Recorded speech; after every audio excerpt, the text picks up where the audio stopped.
Senhor presidente, senhores senadores, tem um poema muito bonito de Tiago de Mello, chamado Estatuto do Homem, e o artigo 4º e artigo 5º desse poema diz assim: fica decretado que o homem não precisará nunca mais duvidar do homem, que o homem confiará no homem como a palmeira confia no vento, como o vento confia no ar, como o ar confia no campo azul do céu. Parágrafo único. O homem confiará no homem como um menino confia em outro menino. E o artigo 5º diz assim: fica decretado que os homens estão livres do jugo da mentira. Nunca mais será preciso usar a couraça do silêncio, nem a armadura de palavras. O homem se sentará à mesa com seu olhar limpo, porque a verdade passará a ser servida antes da sobremesa. Aí alguém pode dizer: mas isso é um poema. É um poema do Tiago de Mello, é verdade, senhor presidente, é um poema. Mas a Constituição também. A Constituição estabelece, no seu artigo 60, parágrafo 4º, que não será sequer objeto de deliberação proposta de emenda tendente a abolir. Portanto, aqui estão as chamadas cláusulas pétreas constitucionais que não podem ser tocadas, não podem ser mexidas. E no parágrafo 4º, inciso 3, diz a separação dos poderes. E é tão relevante isso, senador Tião Viana, que o artigo 85 da Constituição, que é cantado em verso e prosa e gera até histerias coletivas quando o seu papel é rasgado, ela diz no seu artigo 85 que é crime de responsabilidade um ato do presidente que atente contra o livre exercício do poder legislativo, entre outros. E aí, senhor presidente, eu gostaria de consultar o plenário, até porque eu vou apresentar um requerimento à mesa, porque eu quero saber quais são os critérios para execução das chamadas emendas individuais. Existe um debate sobre as emendas individuais serem extintas.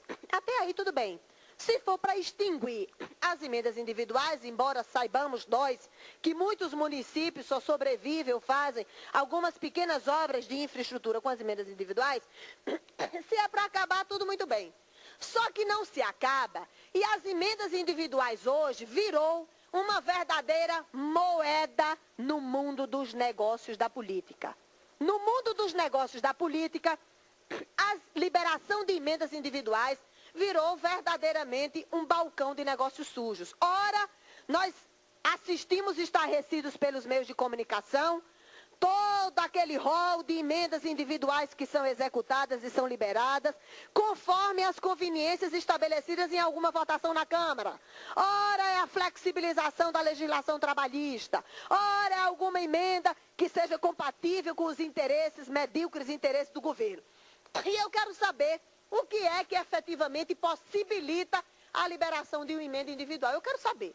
Porque como eu não tenho aquilo que virou um chavão na política arcaica, conservadora, demagoga, que dizem assim, alguns senadores ou deputados dizem: eu tenho não sei quantos prefeitos. Eu tenho prefeito A, eu tenho prefeito B.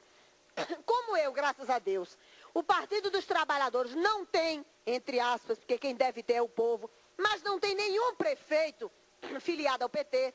E o estabelecimento das emendas individuais que eu faço são dois critérios. No primeiro ano que aqui estava, destinei emendas individuais aos municípios que apresentavam os piores indicadores sociais, ou seja, não foi pela conveniência política, não foi pela conveniência partidária.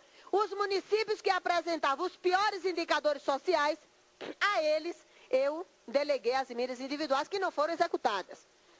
Esse ano, nós estabelecemos o mesmo critério. Ora, cidades que eram polo de desenvolvimento regional poderiam, de alguma forma, estabelecer a dinamização da economia local, melhorar os indicadores sociais da sua respectiva região. Do mesmo jeito, não foi executado. Então, eu estou encaminhando o requerimento à mesa porque eu quero saber quais são os critérios para evitar que eu continue pensando que a liberação das emendas individuais ela faz parte do balcão de negócios, ela é uma moeda no mundo dos negócios da política, porque dizem pelos corredores, eu não sei se é verdade, dizem pelos corredores que para liberar emenda individual tem que entrar na fila do beijamão do ministro Arthur Vigílio. Eu prefiro pensar que não é. Por isso que eu quero saber os critérios. Porque para a gente já é exaustivo, absolutamente exaustivo, aguentar a demagogia na liberação das emendas de bancada, quando as emendas de bancada representam um esforço coletivo, mas na hora de posar, ou ter uma fita gravada ao lado do ministro, ou ter uma fotografia oficial ao lado do ministro, dizendo que liberou verbas, porque existe uma nova forma de tipificação do parlamentar, é o liberador de verba. Então, como se isso já não fosse suficiente, tem essa moeda no balcão de negócios do mundo da política em Brasília. E é por isso, senhor presidente, que eu estou encaminhando à mesa um requerimento solicitando a todos os ministros, a todos, independente das emendas individuais, serem estabelecidas a um ou outro, encaminhando a todos os ministros quais os critérios que são estabelecidos para liberação das emendas individuais. E eu espero que seja devidamente respondido, porque senão eu vou continuar pensando o que eu já penso, não por convicção ideológica, concepção programática ou filiação partidária, mas o que eu já penso, porque a lógica formal impõe que se pense dessa forma, que a liberação das emendas individuais é uma verdadeira moeda no mundo dos negócios da política de Brasília. E, portanto, como eu não quero me submeter a nenhum balcão de negócios e como eu não quero participar da fila do beijamão de ministro nenhum para que o dinheiro que é do povo seja liberado, não precisa passar nem por mim ou por qualquer parlamentar da oposição, não.